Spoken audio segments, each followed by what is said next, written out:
Áudio 4. A paz de Cristo esteja sobre todos vocês.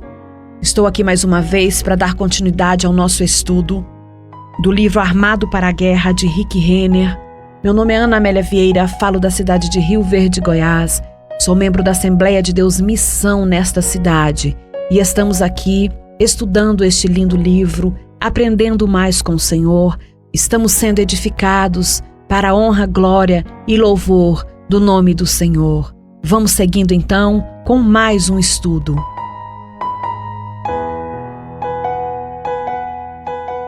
Toda vez que você estiver na frente de uma batalha fazendo algo significativo para o reino de Deus, os ataques do inimigo contra a sua vida aumentarão. Até Jesus ficou sobre esses ataques quando estava preparando para expulsar uma legião de demônios do endemoniado de Gadara. Marcos 4, do 35 ao 41. Ventos violentos e destrutivos pareciam vir do nada para virar o barco de Jesus e afogá-lo. E aos seus discípulos no meio do lago. O versículo 37 diz: levantou-se um forte vendaval, e as ondas se lançam sobre o barco, de forma que este ia se enchendo de água. Observe que o versículo diz: levantou-se. A expressão levantou-se foi extraída da palavra grega ginomai. A palavra ginomai é usada para 200 vezes no Novo Testamento. Por conseguinte, o seu significado principal está bem documentado. A palavra ginomai normalmente descreve algo que acontece inesperadamente ou algo que nos pega de surpresa. Por exemplo, a palavra ginomai é usada em Atos 10, 9, para descrever como Pedro recebeu a sua visão, revelando que a salvação se tornara disponível aos gentios. No dia seguinte, por volta do meio-dia, enquanto eles viajavam e se aproximavam da cidade, Pedro subiu ao terraço para orar. Tendo fome, queria comer. Enquanto a refeição estava sendo preparada, caiu em êxtase. Observe especialmente a palavra caiu em. Essa expressão é derivada da palavra grega ginomai. Pelo fato de Lucas usar a palavra ginomai, sabemos que Pedro não esperava que aquela visitação ocorresse naquela tarde. Ele estava esperando para o jantar quando, de repente, inesperadamente, caiu em êxtase. Aquele foi um encontro com Deus que o pegou de surpresa. Quando João nos diz como ele recebeu o livro do Apocalipse em Apocalipse 1 e 10, ele também usa a palavra ginomai. No dia do Senhor, achei-me no Espírito. A expressão achei-me também foi extraída da palavra ginomai.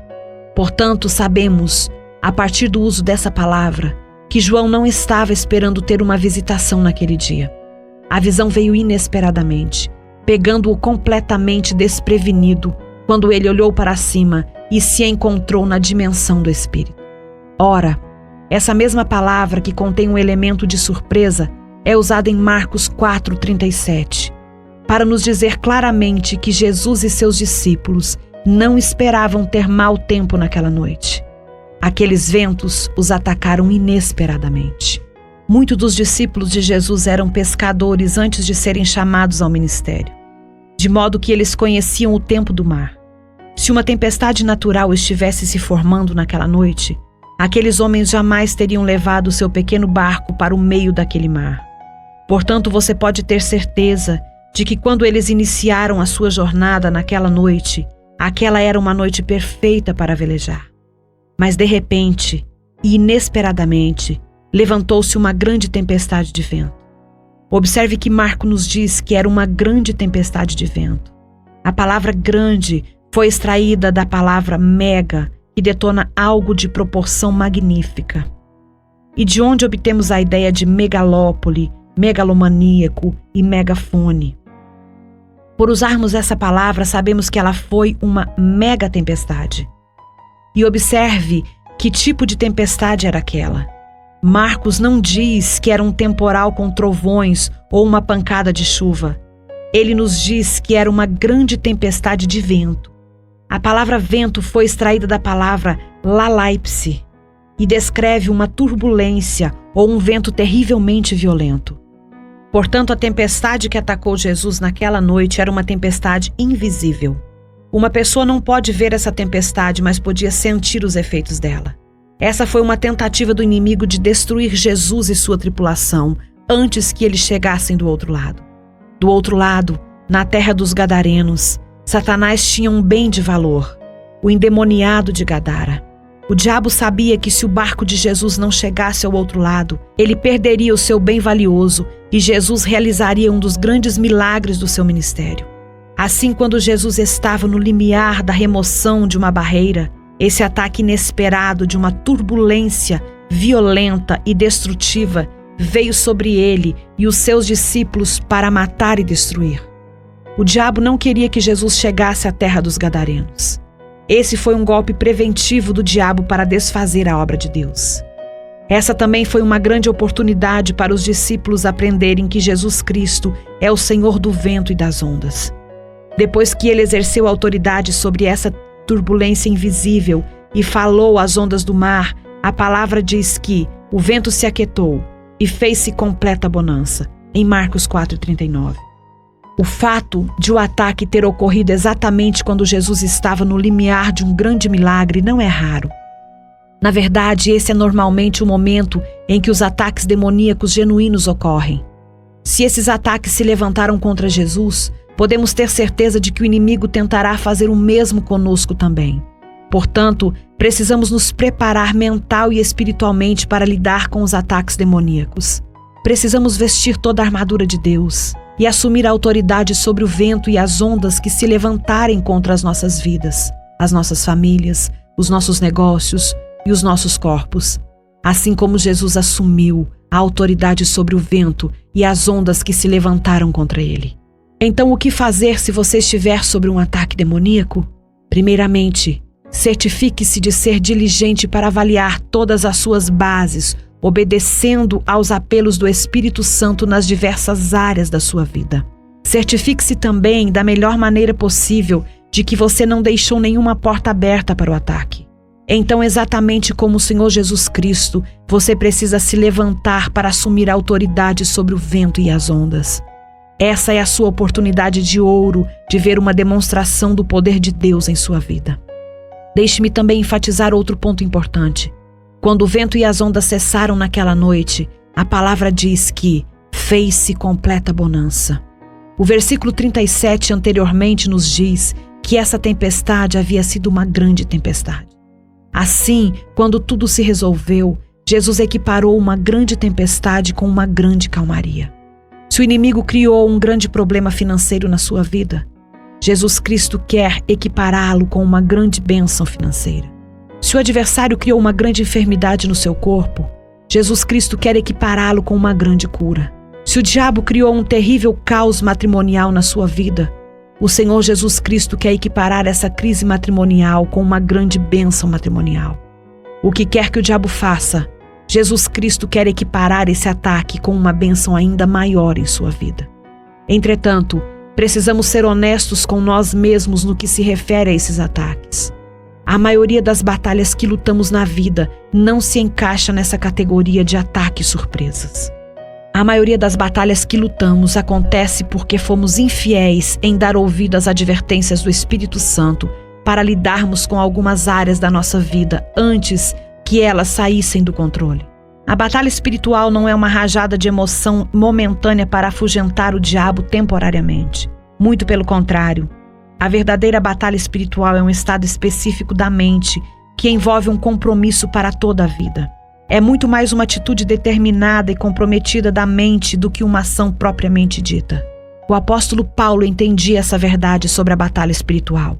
Depois de ser exteriormente esbofeteado pelas forças demoníacas que haviam se levantado contra o seu ministério, Paulo orou 3 vezes e pediu ao Senhor que removesse o mensageiro de Satanás que fora enviado para esbofeteá-lo, 2 Coríntios 12:7, e para impedi-lo de ter acesso a níveis mais altos de revelação. Mas esse mensageiro nunca foi removido. Em resposta ao pedido de Paulo de que Deus o livrasse desse tormento, o Senhor respondeu: "Minha graça é suficiente para você", 2 Coríntios 12:9. Por que Deus respondeu a Paulo desse modo? Porque Paulo fez um pedido que não era realista. Enquanto Paulo estivesse sendo eficaz para Deus, enquanto ele estivesse causando danos à dimensão das trevas, ele sofreria oposições das forças demoníacas. Em vez de oferecer a Paulo falsas promessas de que ele poderia alcançar uma vida livre de oposição, o Senhor prometeu, em vez disso, dar a ele graça e poder de que ele precisava para vencer cada um desses ataques quando eles viessem. As circunstâncias externas de Paulo eram um desafio constante. A oposição espiritual invisível atiçava um terrível ódio na comunidade contra ele em todo lugar onde ele ia. O governo da época se colocava no seu caminho e procurava bloquear a mensagem do Evangelho. Mas apesar de toda a oposição que ele suportou, Paulo nunca era destruído por nenhum desses ataques externos. Como ele próprio disse em 2 Coríntios 4, 8 e 9, de todos os lados somos pressionados, mas não desanimados. Ficamos perplexos, mas não desesperados. Somos perseguidos, mas não abandonados. Abatidos, mas não destruídos. De acordo com o testemunho pessoal do próprio Paulo, em 2 Coríntios 11, 24 e 28, sabemos que essa oposição externa era extremamente intensa. Por exemplo, no versículo 24 ele nos diz: 5 vezes recebi dos judeus 39 açoites. Como se isso não bastasse para Paulo suportar, ele continua no verso 25. 3 vezes fui golpeado com varas, 1 vez apedrejado, 3 vezes sofri naufrágio. Passei uma noite e um dia exposto à fúria do mar.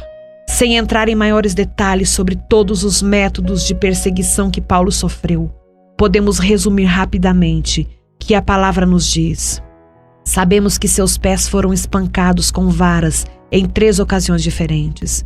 Sua cabeça foi esmagada pelo menos uma vez. Ele suportou 3 naufrágios diferentes.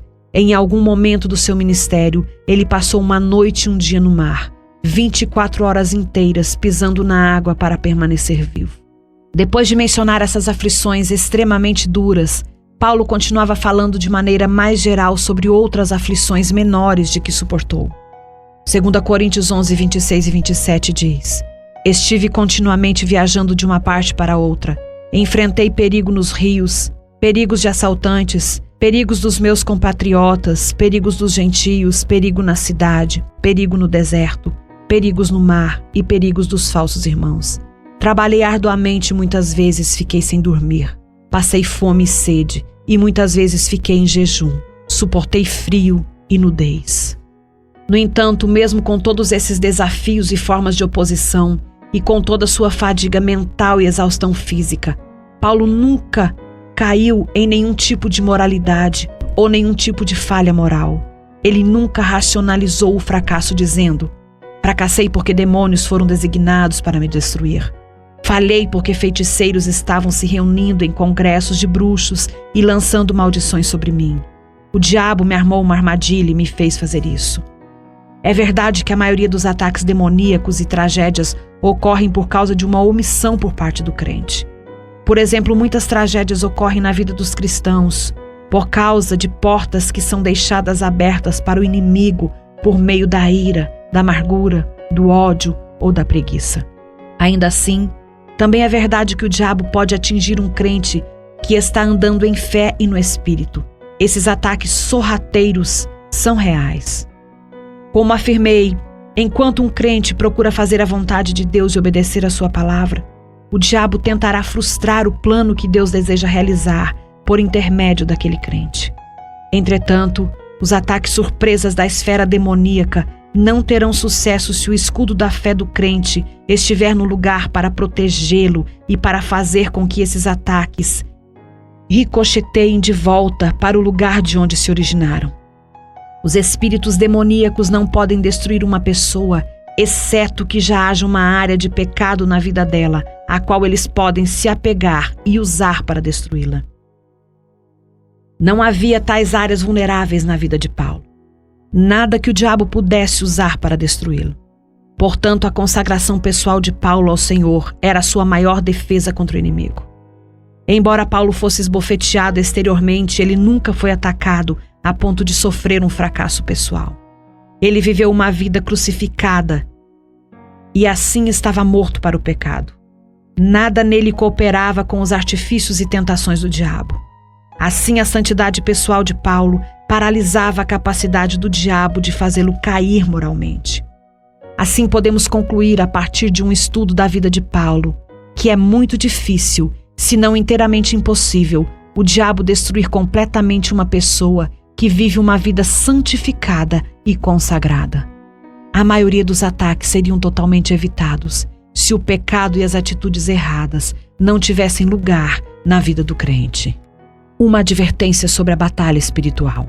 Por causa da abordagem antibíblica à batalha espiritual que algumas pessoas adotaram no passado, muitos líderes cristãos maduros, respeitados e cheios do Espírito Santo se sentiram compelidos a incentivar o corpo de Cristo a voltar a um equilíbrio adequado no tocante a este assunto de batalha espiritual. Esses são homens e mulheres de Deus que entendem que existe um adversário espiritual real que precisa ser confrontado com armas espirituais genuínas. A batalha espiritual é definitivamente uma realidade que todos precisamos aprender a enfrentar em algum ponto das nossas vidas.